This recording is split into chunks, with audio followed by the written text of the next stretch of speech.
The movie opens with Maddie returning to the city after a joyful trip with his little boy, Anatoly. As they drive in, the child spots a street performer and begs to watch. Charlie smiles warmly, telling him to go ahead while he looks for a parking spot. But fate has other plans. The second he steps out of his car, a group of masked men ambushes him and unleashes a storm of bullets. Miraculously, even after being hit again and again, Charlie survives. As his vision fades, his mind floods with memories of his youth, back when he sat in prison, listening to the gravelly voice of an old mafia boss they called Old Timer. With slow, deliberate words, Old Timer had warned him, "Once you step into the criminal world, there's no way out." Now back in the present, Charlie is rushed to the hospital, hanging between life and death. Doctors scramble to save him, carefully removing 22 bullets lodged deep inside his body. Meanwhile, across the city, Tony Zakia, a powerful man with cold, calculating eyes, receives the news. The timing and his expression make it impossible not to wonder if he's behind the attempted hit. News of the shooting explodes across television networks, revealing Charlie's dark past as a once-feared mafia figure who had left that world behind. The nation watches stunned as questions swirl around the bloody ambush. Soon after, Police Captain Marie Goldman steps in, against orders from her superiors to let it go. Just another mob feud, they tell her. Marie decides to investigate herself. While Charlie lies unconscious on the operating table, flashes of his old life come rushing back. He remembers learning that Old Timer, the man he once admired, had been murdered by a ruthless rival. The loss burned him to his core and filled him with the desire for revenge.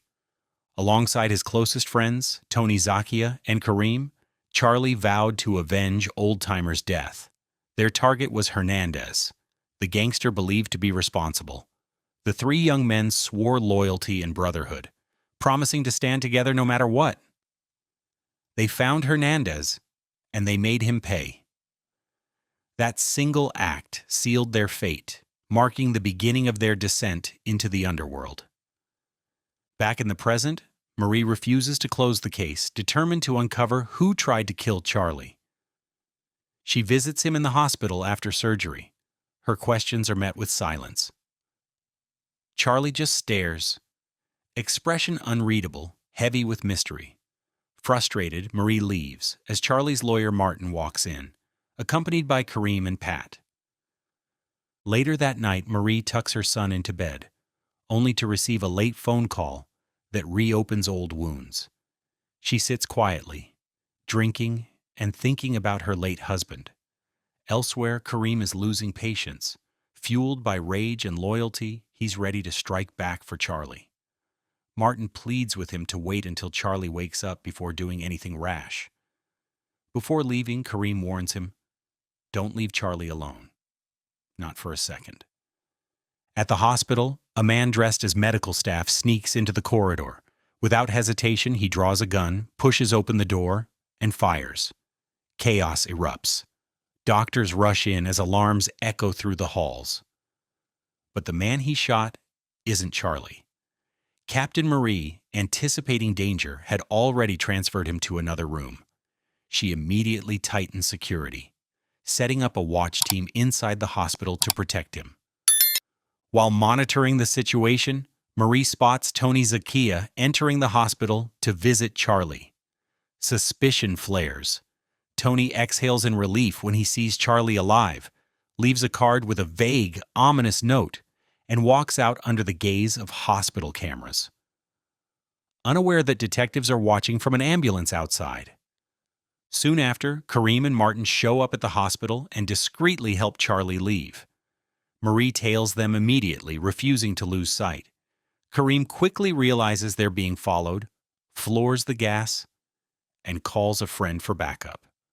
When they finally shake her off, Kareem drives straight to an abandoned warehouse, where one of Tony's men is tied to a chair, trembling. Charlie, calm but ice cold, assures him that nothing bad will happen if he tells the truth. Terrified, the man confesses he wasn't part of the hit, but reveals something shocking. It was Tony Zacchia who ordered Charlie to be followed and taken out. Tony feared Charlie might return to reclaim control of the drug empire he'd left behind. Betrayal stings deep. Tony wasn't just a friend, he was a brother. Kareem explodes in anger, urging Charlie to strike first and kill Tony before Tony kills him. But Charlie can't bring himself to do it. Not yet. Their brotherhood runs too deep. Kareem finally backs off. Martin takes Charlie home, where his family welcomes him with open arms. For a brief moment, he feels peace, something he hasn't known in years. That night, however, tragedy strikes again. Tony's men kidnap Kareem. The informant from the warehouse, the one who tried to win back Tony's favor by betraying Charlie, is executed on the spot. They even cut off one of Kareem's fingers and send it to his family as a message.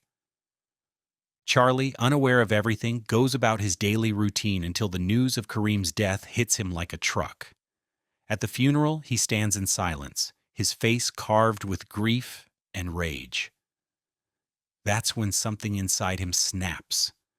The quiet, patient Charlie dies that day, replaced by a man fueled only by vengeance. Before making his move, he tells Pat to take his family somewhere safe. That night, Tony's crew throws a party, laughing and drinking without a care, celebrating, oblivious to what's coming. Charlie arrives like a shadow. Unarmed, he gives them one chance to say goodbye to their families. Then he spots one of them, the shooter from before. Identifiable by the same flashy watch, Charlie fires. Panic spreads instantly. He disappears before the others can react. By morning, another of Tony's men visits a grave to pay respects. Charlie is already there. One clean shot, and another life ends. Now Tony knows war has begun. He orders every corner searched, every lead followed. But they find nothing. Charlie hides out in a quiet part of the city, his only company, a loyal cat.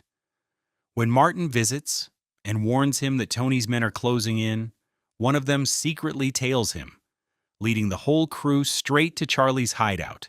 Within minutes, they're surrounded. Cold and unshaken, Charlie fights back, taking out several attackers while Martin escapes by boat. One of Tony's men tracks Martin to the docks and corners him. Meanwhile, Charlie speeds away on a motorcycle, chased through the streets until he crashes into a police car. He's arrested on the spot and dragged back into custody, where he once again meets Captain Marie. That same night, Tony celebrates his daughter's wedding. Champagne, music, laughter. But outside, Charlie is done running. He captures one of Tony's men and forces him to hand over every detail of Tony's drug operations. Tony learns about the breach and loses control. Furious, he storms out of the wedding and heads to his lab, shouting for his men to find Charlie, dead or alive. The next morning, Pat picks up Charlie's children, Anatoly and Ava, from school. Everything seems normal, until a van screeches to a stop. Masked men jump out, snatch both kids, and speed away.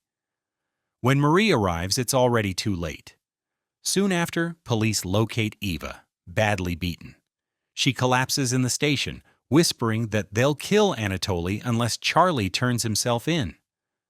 Outside the station, Charlie suddenly appears and slides into Marie's car. He begs her to stage a fake arrest, a news report claiming he's in custody, hoping Tony will stop hunting and spare his son. He promises to surrender once Anatoly is safe. Marie hesitates, then agrees. When Tony hears that Charlie has been arrested, his rage boils over. He orders a hit on the boy anyway. What he doesn't know is that Charlie is already tailing the hitman on his motorcycle, following him to the hideout. Inside, another guard receives the same order to kill Anatoly, but instead he secretly frees the boy and tells him to run. Outside, Charlie gets tangled in barbed wire while trying to break through the fence. When he sees his son being shoved into a car trunk, something primal takes over. He tears free, storms the car, and beats the thug senseless before pulling Anatoly to safety. Later, back home, he tells his wife they don't have to hide anymore. Tony's army is gone. The next day, Charlie finds Tony relaxing at his mansion and gives him one last chance to end it peacefully. Tony refuses, blinded by greed and ego. They brawl viciously. Tony pins Charlie, gun aimed between his eyes. But Charlie twists, reverses, and takes control just as the police storm in, arresting Tony for his drug empire. Turns out Charlie had been working with Marie, feeding her the evidence to bring him down. With no proof linking Charlie to any crimes, the police release him. Martin picks him up and takes him to the parking lot where everything started, the place of the ambush. There, Charlie realizes the truth.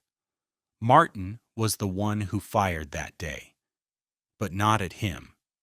He'd shot the wall, intentionally. Staring him down, Charlie demands answers. Martin admits Tony ordered him to kill someone, but never said who. When Martin discovered it was Charlie, he couldn't go through with it. Charlie had fired a bullet into the wall that day himself, to thank Martin for sparing him.